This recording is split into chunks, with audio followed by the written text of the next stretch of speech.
in the Philippine Islands started the year with a 9% year-on-year increase in net income to 16.6 billion pesos for the first quarter this year. The Ayala-led lender, driven by the sustained loan growth, solid margins, and disciplined cost management. On the technical chart, BPI appears to be on track to retest its previous high of 148 per share, says Ron Acoba of Trading Edge. The stock recently broke out of a midterm consolidation, suggesting strong momentum, increasing the likelihood that BPI will reach or potentially surpass its prior peak. With us now for more is BPI President and CEO TG Limcaoco. Good to see you, TG. Welcome to the program. Nice morning, Kathy. Thank you for having me. Right, so first up, your assessment of the Philippine economy and how it's influencing the trajectory of the bank's outlook for growth. Well, things look very good for the Philippine economy, Kathy. You said that they reported inflation yesterday at 1.4%. So that really provides the central bank to ease monetary policy, which will make consumers a little bit more confident and give corporates the reasons to borrow and to continue to invest.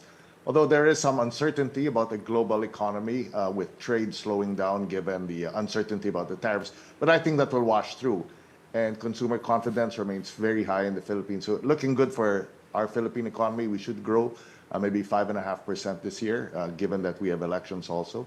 And that should be good for the banks. Let's flesh that out. The economic growth that we're seeing here, April's inflation slower than forecast. First quarter GDP is out tomorrow, Thursday, just in time for the Fed decision. And the Bangko Sentral did say a more accommodative monetary stance. So what will a measured approach by the Bangko Sentral mean for BPI in terms of net interest margins? Well, we believe that the Bangko Sentral has room to lower rates, which means there's a likelihood that they will be cutting policy rates this June. If not this June, then certainly by the next meeting, given the very controlled inflation and the very strong Philippine peso versus the dollar. For BPI, that means deposit rates, time deposit rates should come down in the immediate term, which will help us preserve our net interest margins. But over the long term, loan rate asset yields will come up, which will shrink our net interest margins over the long run.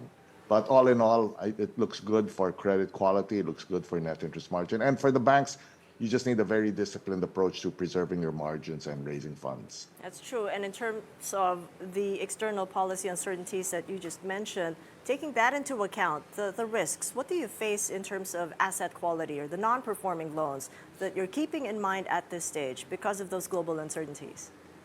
Well, certainly because of the global uncertainty, what you have is a lot of our major corporates pausing and being very deliberate about their investment strategy, their investments into CapEx. What we need to see is some clarity as to whether the global trade resumes at this pace or whether the slower pace of trade is the new normal, and people will adjust. So I think what we have today is just people pausing. I think that within the next 6 months, we'll have some clarity and investment should continue. From a credit quality point of view, I think everything's very manageable here in the Philippines. The banks are seeing some, I guess, pressure on the consumer side, not because the consumers are hurting, but because I think most banks are beginning to go a little down market and expanding their base, which of course you'll see expansion of your NPLs as you broaden your base. Right. The Trump 90-day pause is going to end in July, but we're so far feeling the impact of the 10% tariffs that are in place now. So what's been the impact on your trade business? Well, we're seeing, I would imagine, very little impact yet from the Philippines' point of view, given that the U.S. is, well, it is our largest trade partner. It is still a very small portion of our economy. What you have also is the fact that most of our trade, if you call it that, most of the foreign exchange that goes through is for services, which isn't impacted by the tariffs. That said, what we are seeing is that a lot more trade within the ASEAN region with the Philippines and with China, as I believe Chinese and the other exporters are exporting to the Philippines as an alternative market relative to the U.S. And so that's why we're seeing inflation come off here. Some goods are already dropping in price as the Chinese factories, Chinese producers are sending their goods to the Philippines.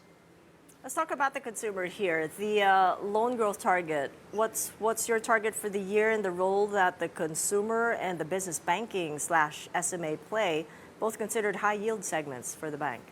Overall, Kathy, the bank, we're looking for 11, 12% loan growth as a whole, but that will really be driven by our consumer book. We're looking at our consumer book growing at about 20% year on year, and we are looking to expand our consumer book closer to 30% of our total book. Today, we stand at about 28.8%. 3 years ago, that was barely 24%.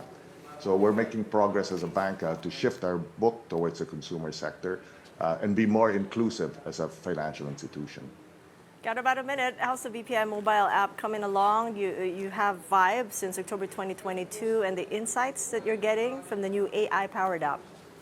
Well, we do have two major apps for our consumer. We have our BPI mobile app, which is for traditional banking. That's got about 7 million people on it. Vibe by BPI is our payment and rewards app. It's really meant for people who want to manage the rewards that they earn on BPI. That's where they can see the points they earn and redeem those points. But it's also our, what I would call our starter app for people who are unbanked by BPI. It's got payments, it's got free transfers from Vibe to any other institution. You can transfer for free on that. And you can make any payments just like any other app, any banking or fintech app out there. So it's our starter app for the unbanked. All right. Well, thank you so much for joining us, TG. Appreciate the insights there. TG Limcaoco, the President and CEO of BPI.